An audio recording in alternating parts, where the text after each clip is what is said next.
پیدل سفر کر کے سعودیہ جانے والے پاکستانی نوجوان نے حج کر لیا۔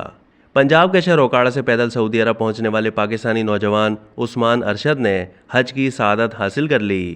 عثمان ارشد نے 9 مہینے پہلے اوکاڑا سے حج کے لیے پیدل سفر شروع کیا، تاہم موسم اور قانونی معاملات کے باعث پھر انہوں نے زمینی سفر کو ترک کیا اور بعد ازاں متحدہ عرب امارات سے اس سفر کا دوبارہ آغاز کیا۔ پاکستانی نوجوان نے پیدل سفر کے دوران 6 مہینے 13 دن میں 3 ممالک کی سرحدیں پار کیں اور 5400 کلومیٹر کا سفر طے کر کے وہ سعودی عرب پہنچا۔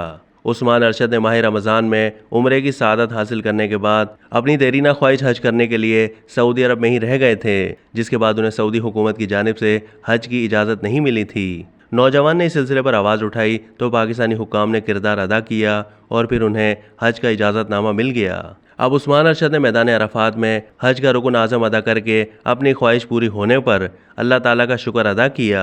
عثمان ارشد نے میدان عرفات میں احرام میں بنائی گئی تصویریں ٹویٹر پر شیئر کی اور خوشی کا اظہار کرتے ہوئے کیپشن میں لکھا کہ الحمدللہ، اللہ کے کرم اور آپ سب کی دعاؤں اور حوصلہ افزائی کی وجہ سے جس مقصد کے لیے میں گھر سے 9 مہینے پہلے نکلا ہوا ہوں وہ آج پورا کر لیا ہے۔ عثمان نے لکھا کہ حج کی سعادت حاصل کرنے کے لیے میں نے 6 مہینے اور 13 دن میں 5400 کلومیٹر پیدل سفر طے کیا۔